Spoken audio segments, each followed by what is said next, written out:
For the past few months, most of the leaks and rumors have been pointing to Apple's iMac Pro coming at their spring event in just a couple of months. But unfortunately, we just got some horrible news from Ross Young, who is one of the most reliable sources out there. So what I'm gonna do in this video is analyze Ross's disappointing leak and give you guys 3 different scenarios for what can actually happen with this year's iMac Pro launch, as well as a potential consumer-friendly 27-inch iMac at a lower price, which might actually get released sooner than the iMac Pro. But before I get into all of that, we gotta go through these recent leaks so you can fully understand the situation with Apple's upcoming iMac Pro. Last year, the reliable Dylan DKT on Twitter was the first source to mention that Apple's iMac would be getting delayed until 2022. And then after that, Ross Young actually came out and claimed that the new iMac Pro would come with a 27-inch display size in the first quarter of 2022, which would likely mean a spring event at the end of March, which I've already made a full video on, so definitely check it out. But then, out of nowhere, Dylan DKT came out with a huge leak claiming that the new iMac Pro could come with a mysterious 12-core chip built for high performance. But the downside was that he was hearing that there were some production issues that might lead to it getting delayed, potentially as late as September in the worst case scenario. And just this morning, Ross Young finally confirmed that the iMac Pro is not coming at Apple's spring event, being delayed until this summer with a potential launch in either August or September, which actually matches what Dylan said. Now, unfortunately, Dylan has recently announced that he is retiring from the Apple leak scene, so we won't be able to get any further updates from him, but I think I trust Ross in terms of the iMac Pro delay leak. So if it's true that the iMac Pro isn't coming until summer or even later, then what does this mean for the regular 27-inch high-end iMac? Because as we know, the current Intel iMac starts at $1,800 and the old iMac Pro used to start at $5,000. So if there's only gonna be one high-end iMac Pro coming out later this year with a high starting price of around $4,000 or higher, then there would be a massive price gap between the 24-inch M1 iMac for $1,300 and this new, very expensive iMac Pro. And because of this, I think Apple absolutely needs to have a 27-inch iMac at a starting price of around $1,800 or $2,000 no matter what. So what I'm gonna do in this video is try to make sense of all the different ways we could still have a consumer-friendly, lower-priced 27-inch iMac while also getting an additional very high-end iMac Pro. And in my opinion, there are 3 main scenarios for how Apple can make this happen, so let's go through all of them. For the first scenario, I can see Apple completely renaming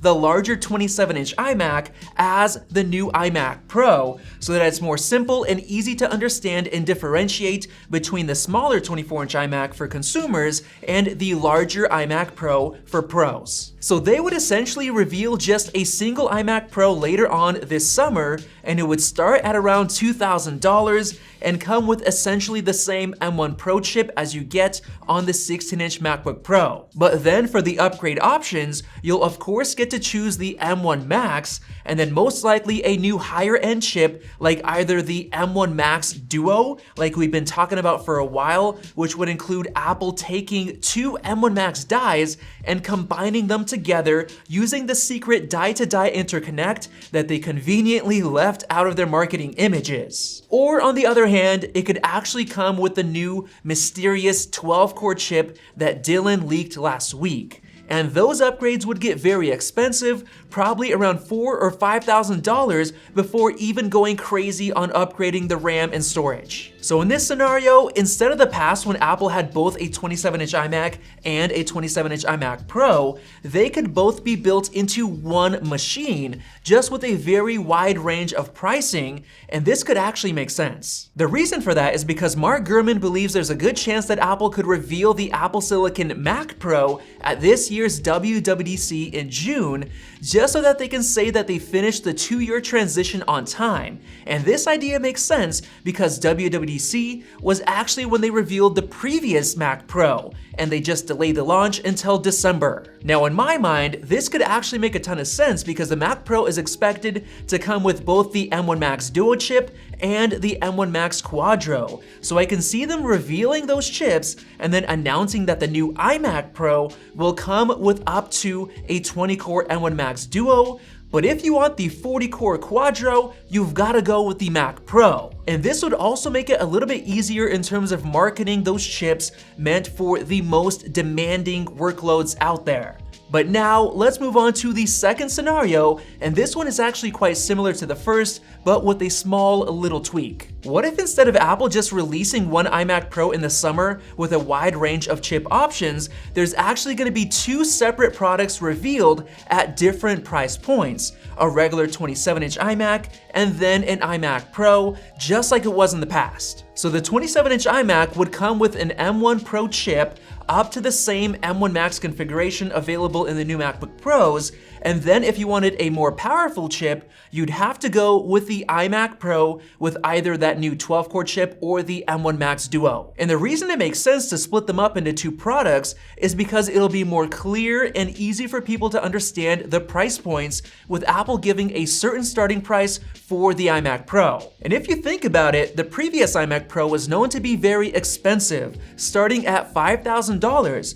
So if Apple had to combine them into one iMac Pro product costing as low as $2,000, it would lose that high-end premium professional feel. And then on top of that, it would be very difficult to know how much performance a certain iMac Pro has just by looking at it. For example, you'd have no idea if someone's iMac Pro was the $2,000 base model or a very expensive $5,000 plus model with an M1 Max Duo, and this could cause some confusion. So this scenario would basically mean that later on this summer, Apple would reveal both a 27-inch iMac and an iMac Pro. But now we have the third scenario, which is by far my favorite, so let's get right into it. When Ross Young tweeted about the iMac Pro delay, I decided to ask him if there's a chance that there could be a regular 27-inch iMac launching this spring and then an iMac Pro later. And he replied by saying that he's not sure because they're only tracking the one iMac Pro product. So because of this,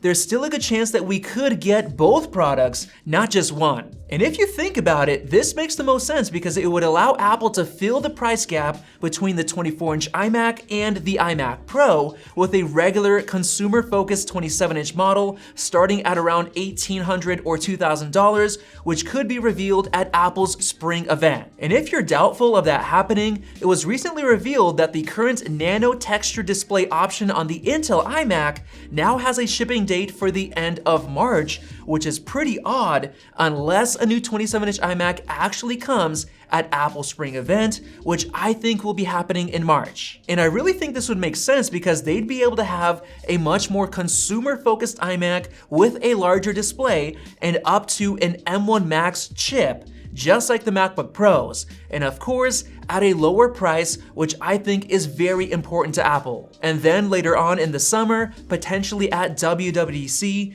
Apple will reveal the new iMac Pro, which comes with that new 12-core chip that Dylan DKT leaked, or straight up to that crazy 20-core M1 Max Duo. And another way they could differentiate it is by giving the iMac Pro a better mini LED display with 120Hz ProMotion, while the regular 27-inch iMac could just get the same old 5K LCD 60Hz display as before to help keep costs down and make the iMac Pro seem superior. Because if you think about it, adding mini LED and 120Hz ProMotion is going to be a lot more expensive on a 27-inch display compared to a smaller 14 or 16-inch like on the MacBook Pros. And if you don't believe that Apple would release 2 27-inch iMac models just a few months apart, Apple actually did this in 2017 with both a regular 5K model and an iMac Pro around half a year later. Now, as far as the design, it would essentially have the same 27-inch display size